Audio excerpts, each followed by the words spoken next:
It's the top 10 games of the year. Celebration disco time!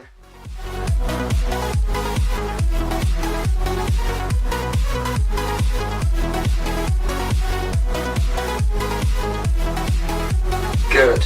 Hello and welcome to my top 10 games of the year. In the last video, where I covered my top 25 to 11, I mentioned that this year has been different than every other year, and I'm finally going to explain. Usually I say that next year is going to be even greater, but this time I simply just don't think that's going to be possible. I'd absolutely love to be proven wrong, but answer me this: can you think of another year where there have been so many just perfect games released all at once? Cause I can't. I can think of many of the classics and the greats, but they all came out on different years. I pose it to you that 2017 is the best year ever in the history of gaming. Come up with a different answer. I'll wait. Now that that's over, let me say that this list was so hard to create. The top 25 to 11 was fine, I knew what I liked more than others, but these 10... it's been so hard. They've changed positions so much. One even went from 8th to 3rd after playing it again. Yeah, that's what this year has done to me. You know the drill by now. This is my list, my opinions. My list will differ to yours, but here it is. I haven't played absolutely every single game this year, so if a game you love isn't on the list, that might be why. Or it might be in the 25 to 11 video. One of them probably is. Anyway, let's get cracking.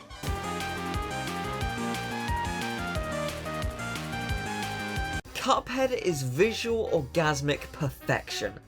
Ever since I was a kid, I've been obsessed with cartoons, hand-drawn animation, and especially Looney Tunes. Describe me a cartoon and I could tell you the name and probably release date to the month. It's one of my party tricks that no one gives an utter shit about. Cuphead was a very brave game. The Moldenhauer brothers risked it all to make Cuphead, and boy did it pay off. Cuphead not only made a classic 2D boss rush of extreme proportions, but they also managed to do it with some of the tightest controls and with some of the most memorable bosses in gaming. When you think about Cuphead, you immediately remember all the bosses, which you no doubt spent ages on. But even if you managed to clear them all in one go, you'd remember them because they all have such a distinct style, a feature that we haven't seen popular for decades. I'm talking about the 1930s era of animation, a time when companies were trying their hardest to outdo each other and create the most memorable, zany, and sometimes controversial cartoon possible. A time when physics were out of the question and a vision was all you need to make the impossible possible. That's what Cuphead does. It brings that impossibility back to life in a way that feels real and organic, and as a result, Cuphead is one of the most creative games ever made. There is such a thing as too much of a good thing, but I hope this is going to encourage companies to take more risks and spend years on animating this way, because it's a style that when done right, can truly catch your eye. Cuphead took literally 2 seconds of Microsoft's conference to win a massive audience and steal their entire E3 show. I believe Cuphead is going to change people's lives for the better. People will play this, look in awe, and consider a future in hand-drawn animation, and that's fantastic. Thank you, Moldenhauer brothers, and everyone else who worked on Cuphead. You created one hell of a game.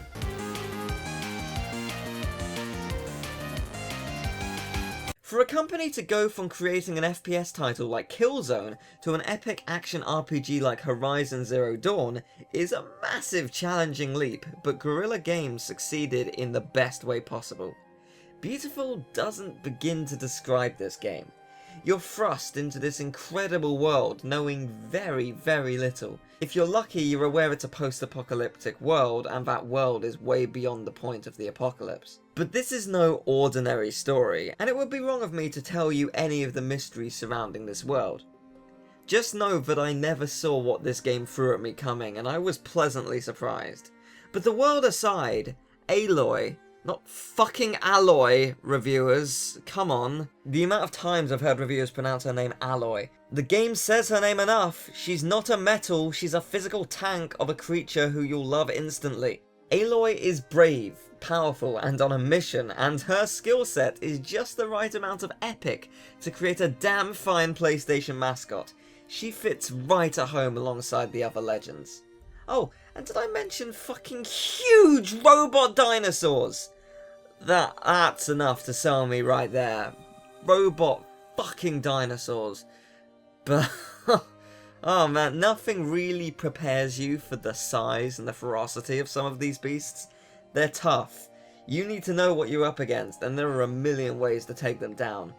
You can go full force into it, or you can set traps or use the environment. It's absolutely incredible. There's so much depth for something seemingly so simple as attacking an enemy. Even if that enemy is a robot fucking dinosaur. Not a robot fucking a dinosaur, don't confuse the two. Those are very different things.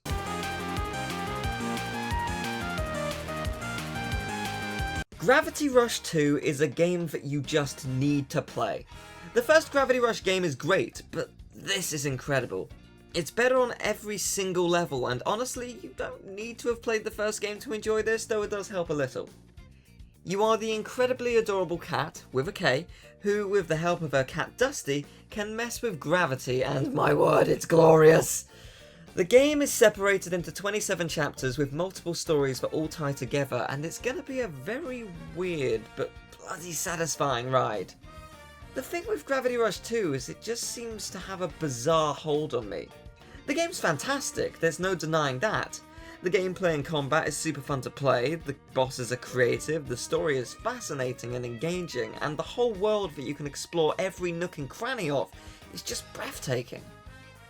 But there's more to it than that. I can't really explain it, but every so often, probably once a week, I just randomly start thinking about this game. The journey I took, the challenges I faced, the world I explored, and it's a game that strangely feels nostalgic. Is that possible? It's not even a year old, and yet I feel like I've always known it, and it gives me the same warm feeling of remembering something like Tumby on the PS1. What is it about this game that just does that to me? I honestly don't know, but I highly recommend giving this game and series a try, because it's clearly something special.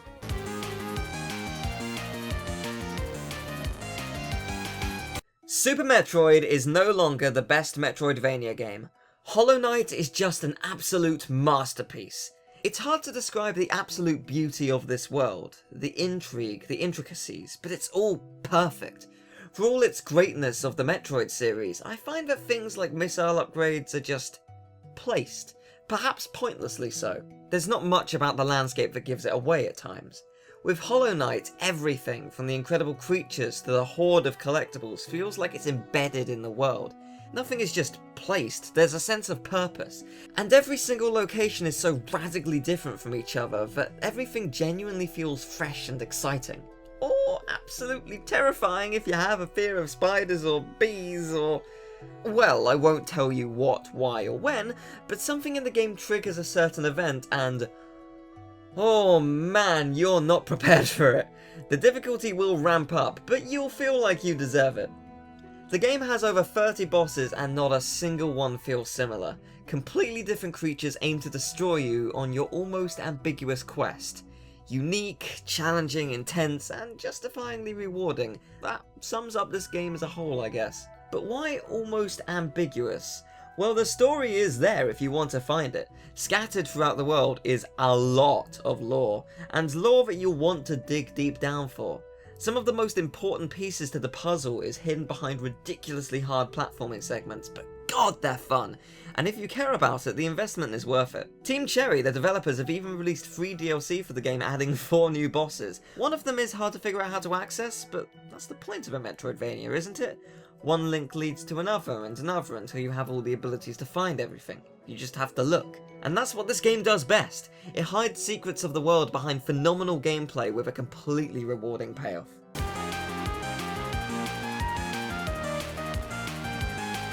A Hat in Time is probably the most important game to come out this year.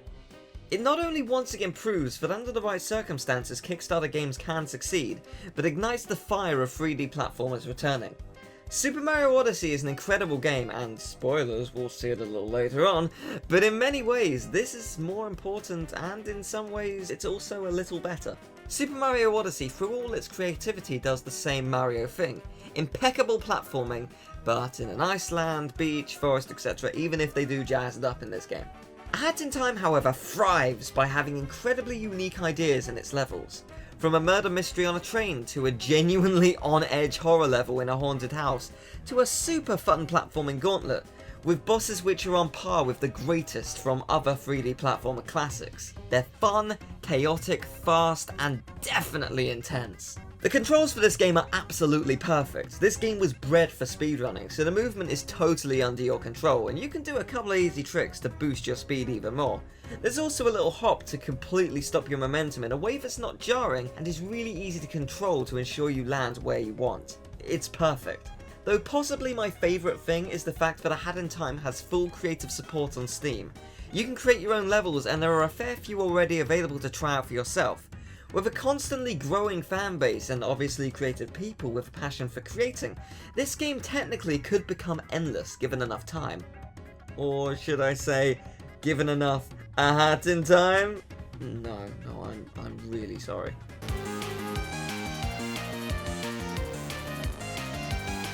I'm sorry, I had to. This had to be on the list. Kingdom Hearts 1.5 plus 2.5 is the best way to play Kingdom Hearts. Fact. This is one hell of a game. Not only does it have Kingdom Hearts 1, Chain of Memories 2, Birth by Sleep, and the 358 over 2 days and coded movies. Boy, that's a mouthful. But they run in 60 frames per second now, look even better than ever, have the orchestrated soundtracks from the PS3 version, and fixed almost all the glitches from the PS3 versions too. Oh, and the loading screens are ridiculously quick. PS3 lasted like 10 to 15 seconds per loading screen, now it's free at most. It's incredible, and best of all, it's only $40. What a bargain! I put over 300 hours into this collection this year, doing absolutely everything there is to do in all the games.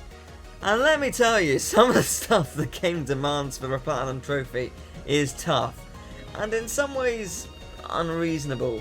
Especially with Birth by Sleep's forcing you to complete all 3 stories to 100%.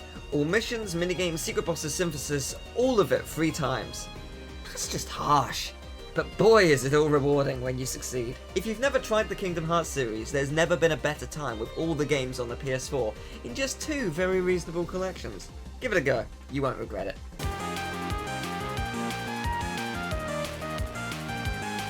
Let's do the Odyssey. There is a lot to love about Super Mario Odyssey. First off, the name. Odyssey is a lovely word, isn't it? Secondly, oh my god, the controls are just flawless! I talked about how A Hat in Time had controls bred for speedrunning, and this game is actually no different. Cappy, your new hat friend, allows you to confidently leap towards it and get an extra bounce, and that leads to some extreme platforming for some of the hardest moons in the game. Cappy allows you to control other beings and objects, and to me this is one of the most impressive things about this game. Nintendo did the impossible. Making a single character feel great to control is tough, but over 50 of them is insane. But they succeeded, even if one of them is just a manhole cover. Hey, if anything, that makes this one of the best games of all time. I get to be a manhole cover. Who doesn't want that, right? But seriously, the gameplay is just phenomenal. There are moons, not stars, galore, and it couldn't be more satisfying. Some moons are definitely easier than others, though that's not to say that this game is easy. The game will be tough when it wants to be, especially if you want to get all the moons in the game. Especially if you want that jump rope moon, holy fucking shit! Swing your arms, cause I am God. Bow before me, mortals, do the Mario! Do you know what else is great? Not a Koopaling in sight. You remember the good old times when they weren't bosses in every game? Yeah, those times do exist! Nintendo are finally coming into their own again, creating competitive, unique experiences, and that's just the best thing for the industry. With Microsoft's awful year, Nintendo really needed something to overtake them, and the Switch has done tremendously well. I see nothing but good things for the system. That said, Sony with the PS4 have created some truly exceptional games this year, many of which we've already talked about. But we're not done yet. Free to go. Give us your best, Sony.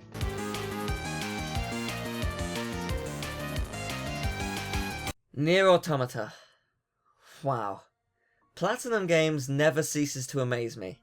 This game is one of the most captivating, most beautiful experiences I've ever played, and honestly, I didn't appreciate all its splendour the first time through.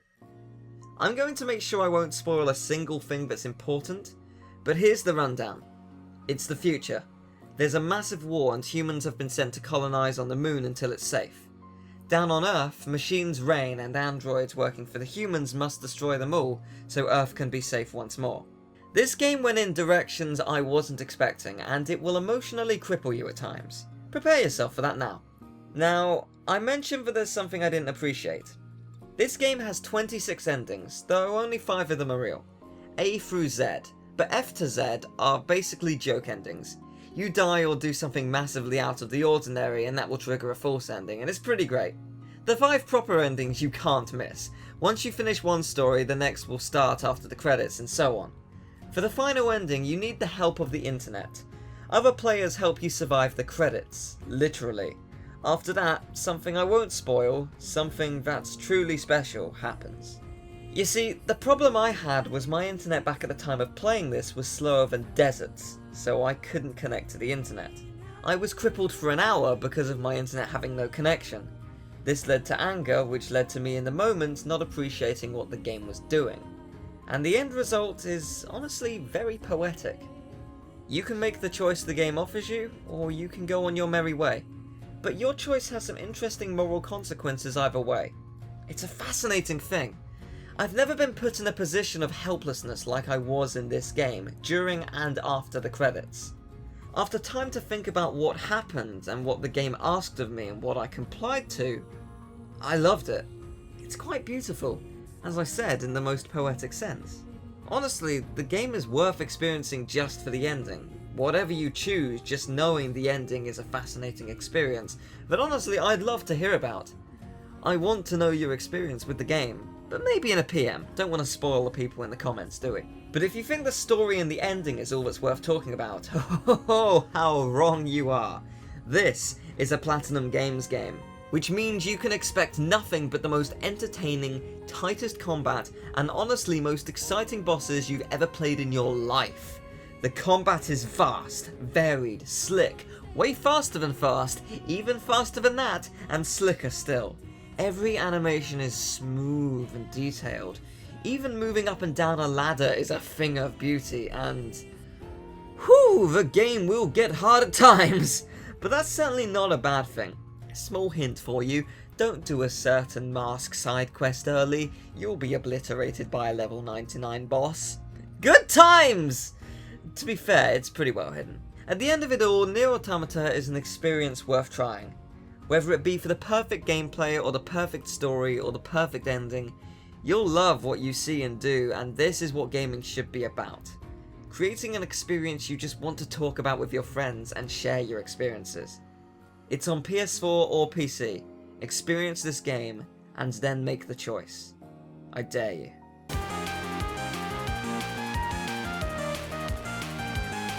Crash Bandicoot is back! Oh man, my erection pierced the moon with the level of hype I had when this was teased and announced and hyped, and oh, this game didn't disappoint. Crash 2 was my first ever game, and I still play the Crash trilogy on PS1 each year, but now it's time to add this collection to the list to replay. Back when it was announced that Vicarious Visions were to be the ones to develop the game, despite what a lot of people were saying, I knew they'd do a good job. Sometimes you gotta trust me on these things, I do have moments of clarity, I know what I'm talking about. The Insane Trilogy was just the perfect way to bring Crash back. 3 of the most iconic PS1 games fully remade and just perfect in their execution. Though, what the hell happened to the High Road? It was not that hard on the PS1, I'm sure of it.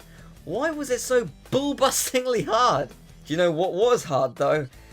The Platinum Relics. Whew. Relics were added for Crash 1 and Crash 2, and wow, they were fucking hard. My god. I've put over 100 hours into this game, and that's definitely where a huge chunk of it went. The Platinum Relics were so precise on some of them, especially Crash 1, but I truly appreciated how learning all the patterns for the levels mattered. It felt truly old school in the best way. Some were definitely easier than others though. But hey, what about Stormy Ascent, eh? The level that never was in the original game, properly remade and finished for the remaster. That is absolutely glorious, and truly hellish as a brutal level. It was removed from the already incredibly difficult Crash 1 because it was, quote unquote, too hard. And they were fucking right. But man, was it such a great time, even if I suffered. You know what I haven't mentioned? How beautiful it is. This game is so gorgeous, just in every way. It was just so satisfying to see each new level and how it changed from the original. Sometimes not necessarily for the better, but certainly not for the worst. Though that said, Cortex does look a bit like a vlogger here. You know what else I haven't mentioned? How incredible the music is. Oh man, have a listen to some of this.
I think the thing I love most about this game is that we all have favourite levels, and I can just go back and play a couple levels and be like, yep, I'm happy and satisfied.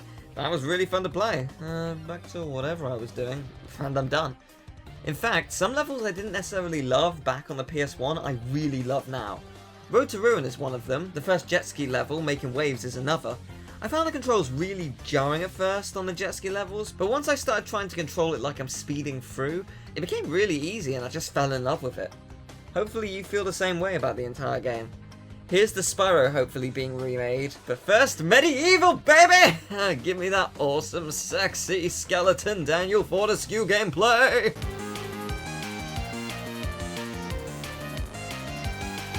Ukulele. Wow. What can I say? Well, I can say that it's not actually my number one, because I personally didn't like the game. Just... it had such potential.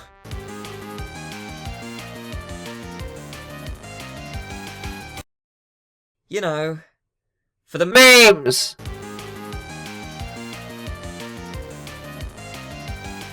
Knack was knackered twice. That should go on a plaque, but someone will trip and whack and smack the plaque and break their back, and if unlucky will go into a cardiac arrest, but when they recover they'll read a book that's a paperback, but it turns out that it's a guide for Knack too, and as we all know, Knack was knackered twice. That should go on a plaque, but someone will trip and whack and smack the plaque and break their...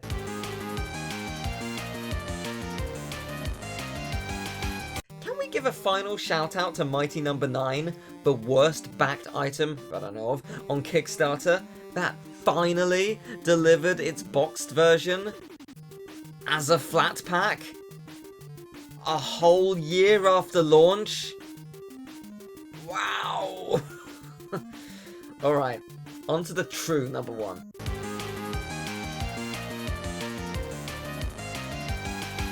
Persona 5. Persona bloody 5. Persona 5 has become the new standard for RPGs. It does so much that others wouldn't dare think of and succeeds at all of them. I've spent over, I think, 300 hours playing this game over multiple playthroughs, and I loved every single second of it. Like the previous games in the series, the characters are so lovable, even the villains to an extent. You'll relate to them, bond with them, and I just love how Atlus has managed to yet again create a cast of characters who are entirely different from the rest that's come before them. Sure, they'll share 1 or 2 personality traits as a previous character, but they're definitely their own person, and you'll have fun discovering more about them. The dungeons in this game are not like Persona 3 or 4. Every dungeon is not a randomly generated flat floor. It has a sense of purpose. Think of an 8th floor dungeon from Persona 4, times the size of that by 3 to 6, and this is your dungeon. It's huge, and every dungeon feels completely different as you traverse through a lot of enemies and extremely fun puzzles, and some damn fine satisfying platforming too. As you'd expect, the social links are back, but this time renamed as confidants. If you tell someone who's never played a Persona game that you'll bond with people by talking and you'll attend high school, they'll just be, what? But I just love it. You really get attached to every character you befriend for completely different reasons, and that'll be due to just how good the writing is. The entire game is filled with interesting real dialogue and funny one-liners, and all of it combined just makes it a feel-good time. Oh, and the music! Whew, my god, I'm really glad Nier Automata won Best Score at the Game Awards. But, as good as that soundtrack is, it's not one I can listen to outside of the game. A couple of tracks, sure, but for me it's a very much in-the-moment soundtrack. Persona 5 is such feel-good or epic music that you just want to listen to everywhere. I still listen to it on a regular basis. And finally, the gameplay. What a step up from Persona 4. I don't think I've seen a better implementation of turn-based combat in a game before. In fact, Persona 5 has mastered the art of convenience. Every action is mapped to a button on the controller in a very easy to understand way. Even outside of the combat, they've made it convenient as you can save anywhere, with the exception of dungeons bar a few safe rooms. You mess up a confidant? Just save beforehand and load it. Simple. Every enemy and character will have different strengths and weaknesses. Once you learn the weakness, your battle becomes much simpler. You have multiple ways to attack, whether it be a standard physical attack, or magic, or even the gun. You don't have many bullets, so use it sparingly per venture into the dungeon, but your whole party has separate bullets, so you shouldn't run out too soon. If you weaken an enemy, you get to attack another enemy, or if you yourself don't have the weakness, you can switch to another party member without wasting a turn, and getting a nice stat increase in the process to deal the final blow you need. Once all enemies are down due to finding their weaknesses, you can do an all-out attack, which will usually kill all the enemies unless it's a boss or you're seriously underleveled. There are also interrogations, where once an enemy is weakened, you can interrogate it, giving you various rewards. Depending on your response, you can get items, money, or they'll even join you as a persona. What a beautiful mechanic! And just what a beautiful game. I mean, look at it! It's one of the most stylish games I've ever seen and never gets boring to look at. There's not a single thing I would change about this game, and I hope you get a chance to try out Persona 5 if you haven't played it yet. It's truly an experience worthy of your time, even if the game is pretty long. Absolutely everything on this list is, to be fair. And with that, I conclude my top 25 games of the year. Thank you so much for watching, everyone. I hope you enjoyed the video. If you did, leave a like, subscribe, share the video around. Check out my Patreon, I have a variety of perks, one of which is a Persona 5 walkthrough. But just genuinely, with the whole Adpocalypse thing that's happened this year on YouTube, I really appreciate any and every bit of support you've given me. Whether it's actually on Patreon or just regularly watching my videos, I really appreciate it. If you want to see more from me on the regular, click that little bell next to the subscribe button. It'll send you an email each time I upload, even if it is quite a lot sometimes. I will see you next year for more amazing games, new experiences, and my 10th anniversary on YouTube on September 30th. I think we'll have to do something special for that. I'll see you next time. Take care. Bye bye.